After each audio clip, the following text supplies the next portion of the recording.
Okay. Okay. So what made you decide to focus on Kutua for your PhD thesis? I decided to focus on Kutua for. Hmm?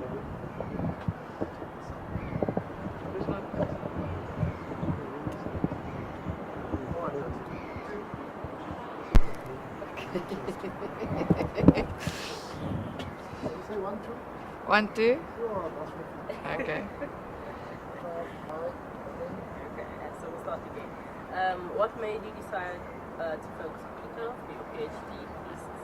I decided to focus on Kutua for my PhD thesis because I had discovered that I was a descendant of hers, and I was very interested in the idea of what that means in contemporary South Africa, and to imagine, a family lineage that stretched back to a time that we know, something is about, but not all that much. Yeah. And what do you think is, the significance of that? Like you said, now you studied it because of. So what do you think? What did you discover? It's a very. What I discovered was that it's a very difficult question, a very difficult area to think about, because heritage and ancestry is a complicated thing. It's not a simple thing. It's not simply biological. It's not simply cultural. And also because the records we have of that time were written from a colonial perspective. So they were unsympathetic, and we only know at the points of intersection where Kutua's life were involved the Dutch, and not much beyond that. So those questions are quite open and difficult to traverse. Yeah.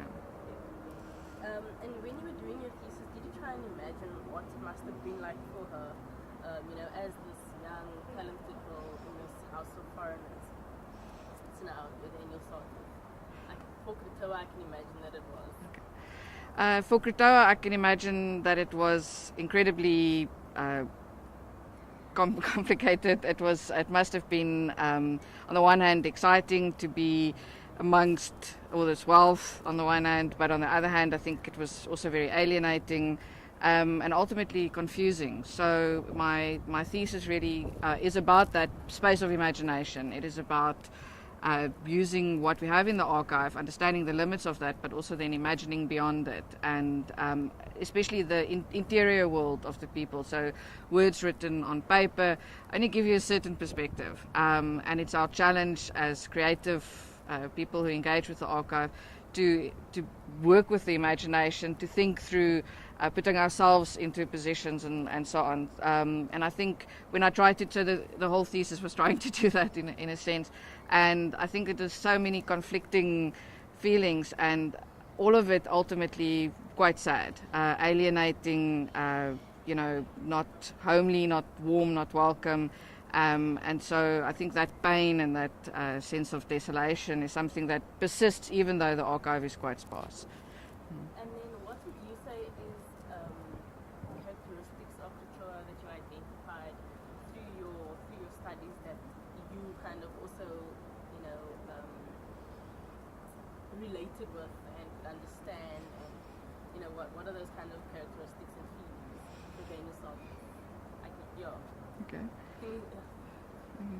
I can imagine that, or I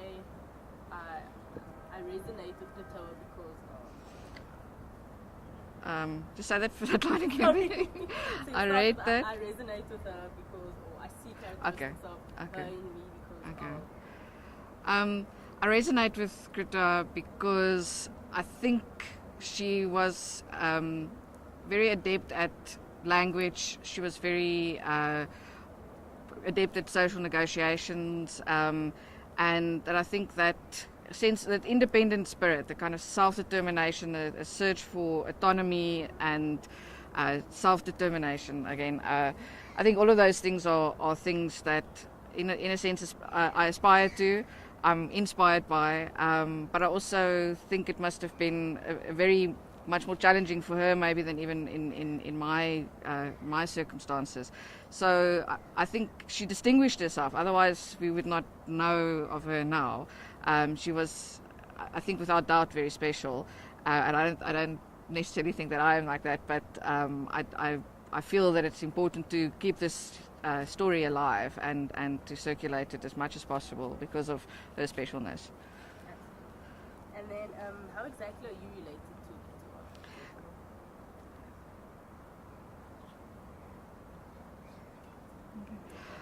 I'm related to Ketua as a descendant of when she had a number of children. I think her second child was Petronella, it kind of varies by text to text, who was after her death went to live in Mauritius and then married also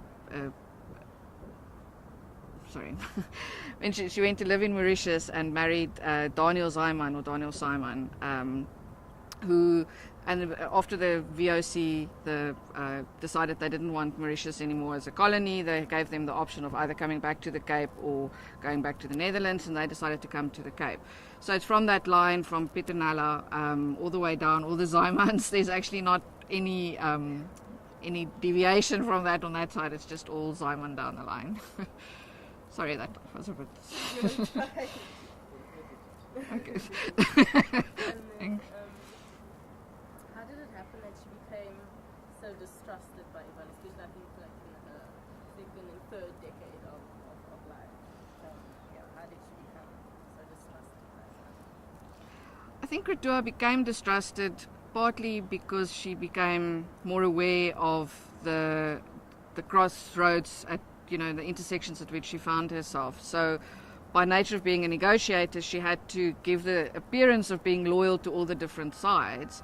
And one can, in a sense, only play that for a certain amount of time. And you lose something of your own self in that because you are in between, you are having to adapt and conform all the time. And I think at a certain point my sense is that possibly at a certain point she also wanted her own self, something for her own self, her own life, her own marriage. And her marriage was very short in the end, and she lost her husband and then her children. So things fell apart quite rapidly for her. And I don't know whether the trust was ever completely there. I think it was a very fragile trust that then just completely broke apart, and also in the absence of an area of her life that she could really identify as her own. How was that sound? Was it fine? Or was it loud? Okay. I don't know, there was something, I think it was a train. Yeah, it was like, so if you can just get the paragraph where you said...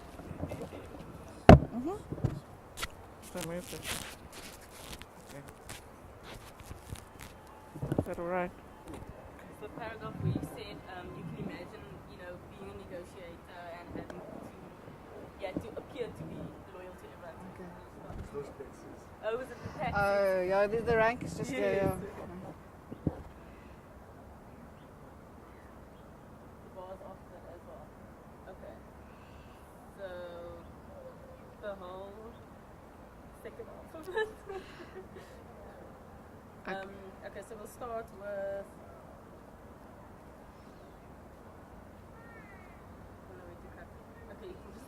Okay. Okay. If I leave anything out, you can just prompt me if you want. Okay. So Ketua was distrusted in the end because of... I think Ketua became distrusted because, as being in the role of the interpreter, you always have to give the impression that you are loyal to all the sides. You have to adapt and conform, and be part of a group to represent them. And in that intersection, I think you lose something of yourself, of your own inner identity. And I think possibly also as she decided maybe she wanted more of her own life, her own family, her own identity, it became harder to play some of that role, especially seeing that she had travelled also between the fort and various Khoi groups around the Cape. But I also think that it's important that because her marriage was so short, things fell apart quite quickly after that when her husband died and her children were taken away. She was not really accepted into any kind of group anymore. But also I don't think the trust was a very strong one from the beginning. It was always a fragile one, and with the with the lack of the husband and the family, the external protection in a sense fell away quite fast, and she became distrusted, I suppose, because of that. But I also think that was hard for her to try and find this sense of being her own person, and it was made impossible for her. And then I'll skip the alcoholism one. Then what were the circumstances that led to a marriage, and who was her husband? What do we know about this? Okay. The Krutoa was baptized in 1662, just after Jan van Riebeeck left, I believe. And she had to be baptized in a sense to be seen as part of the Dutch community. And then in 1664 she married a Danish ship surgeon called Pieter van Meerhof, and they were then, not long after that, Van Meerhof was made the superintendent at Robben Island. So Krutoa spent a lot of time on Robben Island during her marriage, where he was superintendent there, but also subsequent to his death, she was banished there as well. There's some research about him that I haven't particularly focused on, because most of the literature sort of sees him appear, and he was part of expeditions into the interior. But of the marriage we don't know all that much, partly because a lot of it happened on the island. It is known though that she was in a coma at a certain point on the island and had to be brought back for medical attention. And there's some speculation possibly that the marriage was quite fragile by that point as well. And then what is Krutoa's lasting legacy for you, for you as a woman, for you as a descendant? What is something that modern day society needs to take out of her legacy, keep alive? What I think the legacy of Krutoa is for me is got to do with her independence and her ability to read situations and to at least attempt to make agency for herself at a time when I think it must have been incredibly difficult as a Khoi person as well as a woman. I also think that very often in contemporary society people tend to cast her as a mother, which I think is reductive also, in the sense that she had a brain, she had she was very astute, she had, as I said, she had some agency, and that's in a sense more important just than saying, she was the mother. So genetically she's important for us, but I think more in terms of her attitude and her fight and her her strength, which, as I said, I think it was very difficult for her, and we can keep some of that spirit alive and not let that aspect of her personality die out. Thank you. Okay. That's a wrap. So I hope that.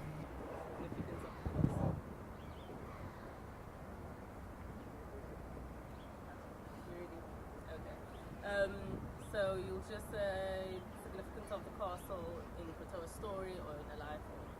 Okay. So what is the significance of the castle in Krutoa's story? The significance of the castle for Krutoa's story has less to do with her life and more to do with her death. She spent more time at the fort, but when she died, there used to be a church here, and she was buried in the church. But with the demolition of the church, they moved the bones to where the Grote Kerk is now, and she's buried under there. And then just a quick question.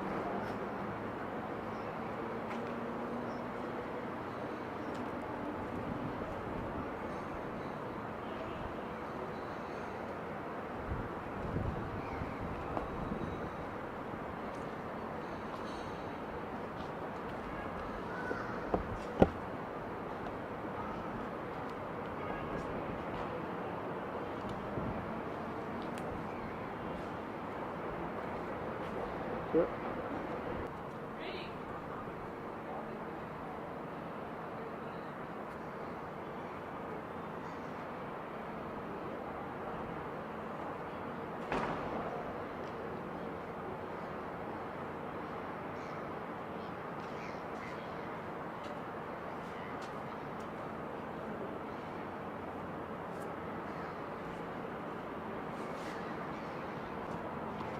Yeah. Yeah. Action.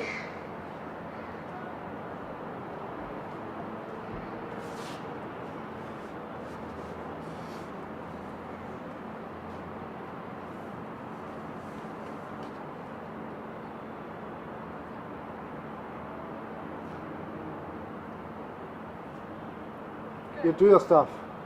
Oh, is it locked? So